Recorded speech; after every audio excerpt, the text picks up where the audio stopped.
Thank you very much. Thank you, Mr. Chairman, and thank you, Senator Johnson. Mr. Whitaker, let me start with some press reporting. I've read press claims that managers at both FAA and Boeing often agreed, I'm going to quote now, to table disagreements about technical issues in order to avoid delays, and that the relationship between your agency and Boeing was, quote, almost fraternal, end quote. Does that strike you as accurate in the time that you've been in your position? Well, in the time that I've been in my position, and particularly since January 5th, that I would not use that to characterize the relationship, no. Have you found, in looking back at your agency's conduct, are you worried about Boeing employees and FAA regulators being too close, potential conflicts of interest, or otherwise not the sort of rigorous oversight that's necessary being provided? I think there have been various chapters in that relationship, and I think particularly with the development of the MAX, some of the delegation of authorities that took place, and some of the processes in that era showed some culture problems between the two. So we're very focused on making sure that happens, and we also monitor to make sure we're not having regulatory capture and rotating our inspectors and our executives to ensure that.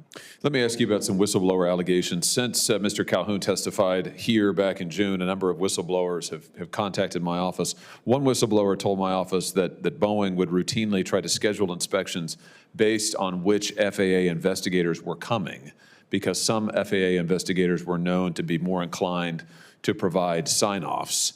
I think we've got a quote about this. When this whistleblower brought this up to Boeing, namely the sort of disparate treatment by different investigators, he was brought into an office and told, don't push and do whatever your career can handle.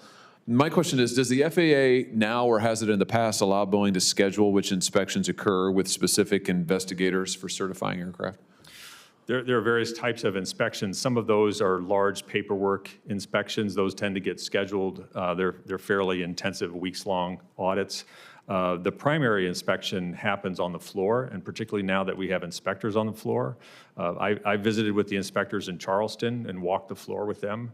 They have the opportunity to join the briefing meetings in the morning, the various level of management meetings, but more importantly, engage actually with the employees. So I think in this new regime we've had in place for the last 9 months, we have a much more of an ability to have a spontaneous inspection procedures and get better data that way. Okay, so it sounds like it's a yes maybe as to paperwork inspections. As to in-person inspections, you are not currently allowing there to be scheduled inspections, is that right? Those are more spontaneous, and in fact, if an inspector sees something he doesn't like it on the spot, he can say, can I see the paperwork? Can I talk to the person that did this, and effectively go through an inspection at that point. Has the agency allowed scheduled inspections of any kind in the past?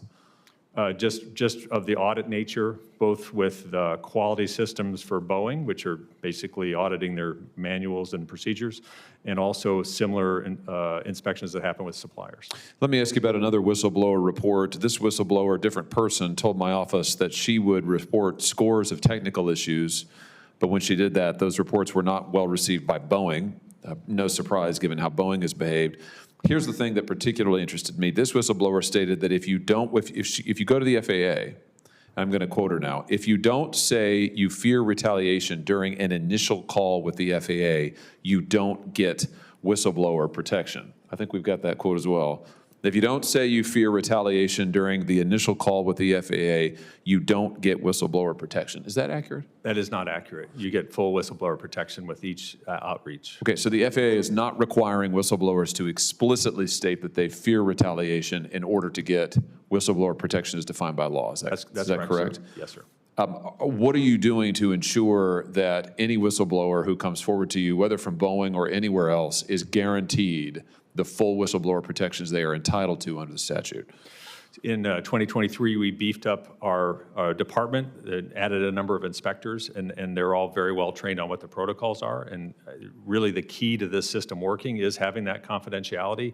It is really the cornerstone of the system working. So we encourage people to speak up, and we are bending over backwards to make sure they're protected. Let me ask you about another whistleblower report. This whistleblower says that when she would go to the FAA with her concerns, these are reports of technical issues, other corner cutting by Boeing, that she often got relegated to an undesirable role. In other words, she was retaliated against. In one example, for instance, she did not receive overtime in her new role, which resulted in a $30,000 pay hit.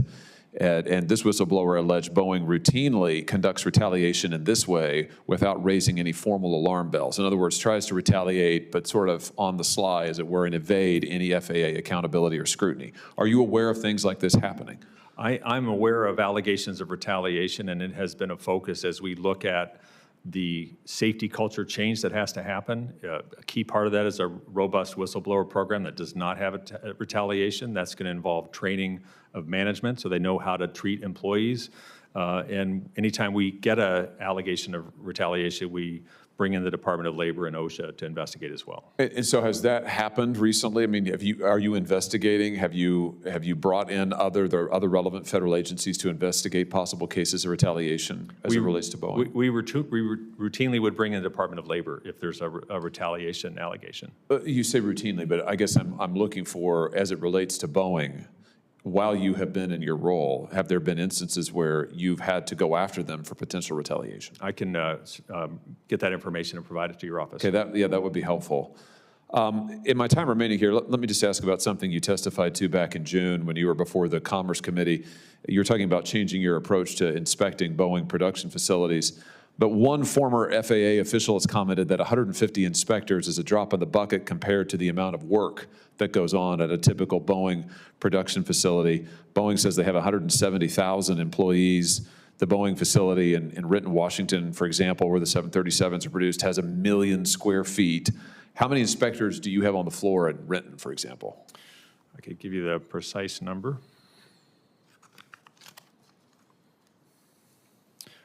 We currently have 11, and by the end of the year, we plan to have 13 inspectors there. So you have 11 on a floor of 1 million square feet. There are 12,000 employees at Renton. Are those numbers adequate?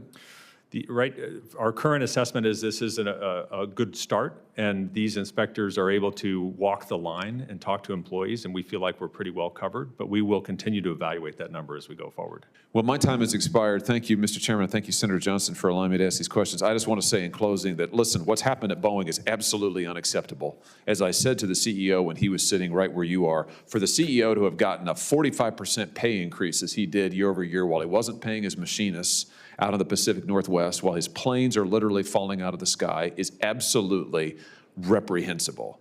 They are destroying, he is destroying a great American company, and I don't buy this stuff that Boeing has a culture problem. Boeing has a leadership problem, and I just want to make sure, Mr. Whitaker, I'm glad you're doing the job you're doing. I want to make sure your agency is holding their feet to the fire. I worry about these reports that there's this sort of fratty culture between the FAA and Boeing. We need tough oversight there, and we're counting on you to provide that because, frankly, the American public deserve it when they get into an airplane, and the good people who work for Boeing deserve to be protected. Thank you, Mr. Chairman. Thanks, Senator Hawley.